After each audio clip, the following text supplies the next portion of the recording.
চেহারা দেখলে বোঝা যায় চেহারাটা কালো হয়ে আছে। আহা, গুনাহ তোমাদের চেহারা কালো করে ফেলছে।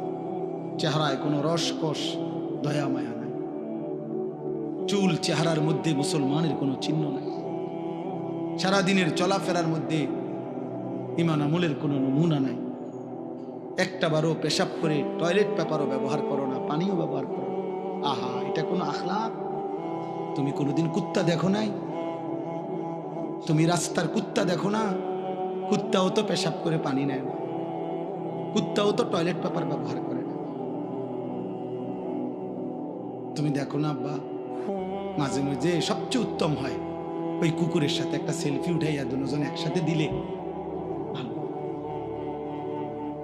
হ্যাঁ হ্যাঁ, ভালো হবে, সুন্দর দেখাবে, মানাবে, যে দেখেন আমরা দুইজন একই আচরণ। ও পেশাব করে পানি নেয় না, আমিও নেই। লজ্জা থাকলে মুসলমান হও, লজ্জা থাকলে মুমিন হও, লজ্জা থাকলে মুহাম্মদ আরবি সাল্লাল্লাহু আলাইহি সাল্লামের সুন্নাত অনুসরণ। ইসলাম মানো, দ্বীন মানো। আমি আবারও বলছি, ছেলেরা, বাবারা, আপনাদেরকেও বলি, যাদের স্ত্রী, সন্তান, ছেলে মেয়ে হারাম গুনার মধ্যে লিপ্ত, নামাজ নাই, সাজদা নাই, যার ঘরে বাপ মা জীবিত অথচ 16 বছরের ছেলে, 18 বছরের ছেলে, স্ত্রী, কন্যা এক ওয়াক্ত নামাজ পড়ে না, 365 দিন কোনোদিন ফজরের নামাজ পড়ে না, ওই বাবা ব্যর্থ, ওই মা ব্যর্থ, ব্যর্থ, ব্যর্থ, ব্যর্থ। ওই জীবন ফালতু জীবন, ওই বাপের জীবনও খাসারা। আপনি শুধু কামে জীবনটা শেষ করছেন। এ খাট পালং সোফা দিয়া ইডি মানুষে গনেও না, টাইলস টাইলস এগুলো মানুষে মুতে, পেশাবখানার টাইলসে মানুষে মুতে। টাইলস এটা কোনো দেখানোর কিছু না, টাইলস কোনো আশ্চর্য কিছু না, টাইলস কোনো আসমান থেকে নাজিল হইছে না। অতএব আপনি বিল্ডিং দেখান কীর্তেন, সোফা আসমান থেকে নিয়ে আসছে না, কোরআন আসছে। নামাজ আসমান থেকে আসছে, কোরআন আসমান থেকে আসছে।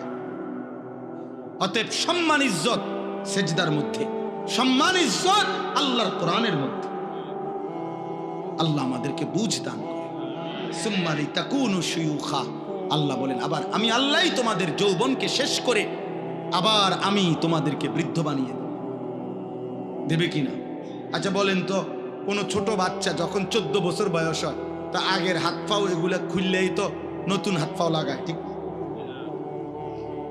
কোন মানুষের বয়স যখন 60 হয়, তো তখন যৌবনকালের শক্তিশালী মজবুত হাত এগুলা খুইলা এরপরে বুড়ার থুতুরা হাত পাও আটটা লাগায় নাকি? একই দেহে এই আগের হাত পাওই, ওইটার মধ্যে একবার ছোট্টবেলার দুর্বলতা, একবার যৌবনকালের শক্তি, আরেকবার বৃদ্ধকালের দুর্বলতা, তিনটাই এই পরিবর্তন করছে কে? একই অঙ্গে, একই হাতে, একই পায়ে, একই শরীরে। কি আশ্চর্য বিষয়, কি অবাক করা বিষয় যে এটাই সেই শরীর, এটাই সেই হাত যেটা ছোট্টবেলায় ছিল দুর্বল, যৌবনকালে ছিল সবল, বৃদ্ধকালে আবার হয়ে গেল দুর্বল। আল্লাহ বলেন ওয়ামিনকুম মান ইউতাওয়াফা মিন ক্বাবলু, আর আমি আল্লাহ, মনে রাখবা এই তিনটা তো আমিই বানাই। শিশুকাল কে দেয়? যৌবনকাল কে দেয়? বৃদ্ধকাল কে দেয়? আল্লাহ বলেন এটা যেমন দেই, আবার এটাও মনে রাখবা সকলকে আমি এই 3 কাল পুরা দেই না, বরং অনেককেই আমি আল্লাহ যৌবনে পৌঁছবার আগে আগেই, বৃদ্ধে পৌঁছবার আগে আগেই আমি আল্লাহ মৃত্যু দিয়ে ফেলি। দেয় কিনা? যেই বাচ্চা জন্ম নেয় হয়তো 60 বছর পর্যন্ত হায়াত পায়, জন্মিলেই কি বুড়া হয়? জন্মিলেই কি যুবক হয়? 3 বছরের বাচ্চা কবরে নাই, 30 বছরের যুবক কবরে নাই, 6 বছরের বাচ্চা কবরে নাই। আল্লাহ বলেন আমি কিন্তু সকলকে বৃদ্ধ পর্যন্ত পৌঁছাই না, তার আগেই মৃত্যু দিয়ে ফেলি। তাইলে এখানেও তুমি ভাবো যে তুমি আগামীর ঘন্টা, আগামীর মিনিট, আগামীর সপ্তাহ, আগামীর বছর বাঁচবা তার কোনো নিশ্চয়তা নাই বান্দা। অতএব আজই গোলামি করো, আজই বন্দিগি করো, আজই ইবাদত করো। আহা বাপ, কি করলাম, কি করলাম আব্বা, এ কেমন জীবন বানাইলা তুমি? তোমাদের অগণিত বেনামাজি ছেলের চেহারা দেখে বোঝা যাচ্ছে কতদিন হয় নামাজ পড়ো না, তুমি জানো না। 365 দিনে, খোদার 1 বছরে কোনো দিন ফজরের নামাজ পড়লা না, মুসলমান এত নিকৃষ্ট হয়? নবী সাল্লাল্লাহু আলাইহি সাল্লাম বলছে যে ফজরের নামাজ পড়ে না সে মুনাফিক। খোদার কসম, নবী বলছে মুনাফিক, ও মুনাফিক, ও মুনাফিক। নবীজি বলছে লোকটা মুমিন না বেঈমান, কাফের, পার্থক্য করার চিহ্ন হইল নামাজ। আগা কাটা না, আগা কাটা দিয়া মুসলমান আর অমুসলমান নির্বাচিত হয় না। কথা বুঝেন নাই? যদি বলে না আগা কাটছে এই কারণে আবার অমুসলমান আছে, তো তাহলে 6 বছরের বাচ্চা অমুসলমান, 4 বছরের বাচ্চা যাতে আগা কাটে নাই তে অমুসলমান, তো তাইলে এইতে মুসলমান হইব কেমনে? তাহলে কথা বুঝেন নাই? আমরা দিয়ে কয় যে আগা কাটলে কয় মুসলমানই করাইছে, মুসলমানই আবার করায় কেমনে? মুসলমান বুঝি এটা করাই না জিনিস, মুসলমান তো হয় না, পরিচয় না। তো তাহলে ও যদি এখন 7 বছর বয়সে 8 বছর বয়সে তারা যদি খতনা করায়, এখন যদি সে মুসলমান হয় তো আগে কি আছিল? ও মুসলমান। কথা বলেন না? আগে মুসলমান থাকলে তো অন কি মুসলমান হয়েছে আবার? বলেন, আপনি যুক্তিতে বলেন, ইনসাফে বলেন, আগে কিটা ছিল? তাই জন্মের পরে বাচ্চা মুসলমান না? ছোট্ট কোলের বাচ্চা মুসলমান না? তাহলে তারা আজান দিল কেন? তার কানে একামত দিল কেন? তারে হুজুর আইনা দোয়া করাইলো কেন? তার জন্য মুসলিম নাম রাখলো কেন? তার আকিকা করাইলো কেন? মুসলমান দেখেই তো করাইছে। এজন্য দোস্ত, আল্লাহ নবী সাল্লাল্লাহু আলাইহি সাল্লাম বলেছে বাইনার রাজুল ওয়া বাইনা শিরকি ওয়াল কুফর তারকুস সালাহ। কোন ব্যক্তি মুমিন না মুশরিক এটা পার্থক্য করার চিহ্ন হলো নামাজ পড়া বা না পড়া, এর ভিত্তিতে। চলো ভাইয়া, ভাতে তো খাও, আর কি থা, দুনিয়াই তো ভোগ করো না। তোমার রাত যখন ভোর হয় আমার রাতও তখনই ভোর হয়। তোমার জন্য যখন সূর্য ডুবে আমার সূর্য তখনই ডুবে। হ্যাঁ নাফরমান, মনে রেখো, তুমি আগায় না। 5 ওয়াক্ত নামাজ পড়নেওয়ালার ভোর যখন হয়, তুমি নাফরমানের ভোরও তখনই হয়।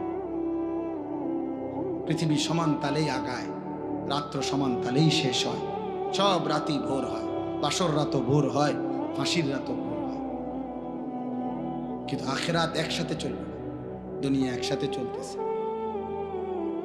দুনিয়া সুখে দুঃখে একসাথেই চলে, নাফরমান আর ইমানদার একসাথেই চলে, আখিরাতে একসাথে চলবে। আজকে এখানে তো সবাই বসছো, নামাজিরাও বসছে, বেনামাজিও বসছো। হাসরের ময়দানে এমন দাঁড়াইতে পারবো না, আল্লাহর কসম। বসার তো সুযোগই নাই, দাঁড়াইবারও সুযোগ থাকবে না একসাথে। কোরআনুল কারীমে সূরা ইয়াসিনে আছে, আল্লাহ পাক ফেরেশতাদেরকে বলবে ওয়ামতাজুল ইয়াওমা আইয়ুহাল মুজরিমুন। প্রথম নাফরমানদেরকে বলবে, এই নাফরমান, বেঈমান, মুশরিক, মুনাফিক, পাপী, মুজরিম, আজকে হাসরের ময়দানে আমার ইমানদারদের লাইন থেকে বের হও, আলাদা হও। ফেরেশতারা বলবে, আল্লাহ নাফরমান চিনবো কেমনে? আল্লাহ বলবেন ইউরাফুল মুজরিমুনা বিসীমাহুম। প্রত্যেক পাপের চিহ্ন আমি আল্লাহ তার চেহারার মধ্যে ভাসিয়ে দেব। তোমরা যাও, যাও, গেলেই দেখবা চেহারায় কম্পিউটারের মতো, কম্পিউটারের মনিটরের মতো, স্ক্রিনের মতো তার চেহারার মধ্যে সুদের চিহ্ন, ঘুষের চিহ্ন, চুরির চিহ্ন, ডাকাতির চিহ্ন, জিনার চিহ্ন, ব্যভিচারের চিহ্ন, নগ্ন নারীর চিহ্ন, হারাম দৃশ্য, হারাম গুনাহ আমি তার চেহারায় ভাসায় দিই। তোমরা দেখেই চিনবা। এরপরে কি করবে? ফায়ুখাযু বিন নাওয়াসি ওয়াল আকদাম। আল্লাহ বলেন ফেরেশতারা তখন ওই নাফরমানকে তার মাথার চুলের অগ্রভাগ এবং 2 পাও ধরে, এই চুল ধরলে আর 2 পাও ধরলে এইটি কি সোজা থাকবে না? বুঝেন না হিসাব? এমনি যদি ধরে আর পাও যদি ধরে তখন কি হবে? এটা ছাগলের বাচ্চা যেমন আলগি দেয়, এইভাবে আলগি দিয়া ধইরা একটা আসার দিয়া জাহান্নামে ফেলে দেয়। যা না ফরমান, নাইলে এমনি ধরবে কেন? বলেন না কেন? তো এমনি ধরার কথা না, মাথার চুল আর 2 পাও ধরবে কেন? তাহলে এমনি ধরলে এই এমনি আলগি দিবে, আলগি দিয়া ছুঁড়ে মারবে জাহান। খুযূহু ফাগুল্লু সুম্মাল জাহিমা সাল্লু। কোরআনে আল্লাহ বলছেন, আল্লাহ জাহান্নামীদের ব্যাপারে হাসরের দিন বলবে, আমার ফেরেশতারা ওরে ধর, ওরে ধর ধর। খুযূহু তাকে ধরো, ফাগুল্লুহু বেঈমানরে বাঁধো। ফাগুল্লুহু অর্থ হলো বেঁধে ফেলো, বেঁধে শক্ত করে বাঁধ দিবা, টাইট করে বাঁধ দিবা। আচ্ছা কেমনে বাঁধ দিবে জানেন? বলি ওই ভাই শুনবা? হ্যাঁ, তাফসীরের মধ্যে আছে। কেমনে বলবো এটা? ওফ, কোন মানুষকে যে সেলাই করে, অ্যাক্সিডেন্ট হইলে যে মানুষকে সেলাই করে না, এই সেলাই মানে কি? সেলাই মানে হলে এই সুই দিয়া সুতা গোস্ত সহ এরপরে উঠাইয়া বাঁধে, এটারই তো কয় সেলাই। 3টা সেলাই লাগছে, 5টা সেলাই লাগছে কয় না? খোদার কসম তাফসিরে লিখছে, নাফরমানকে ফেরেশতা এইভাবে, যেভাবে চামড়া সেলাই করে অ্যাক্সিডেন্টের রুগীর সুই দিয়া সুতা দিয়া, এইভাবে সেলাই করে করে বাঁধ দিবে।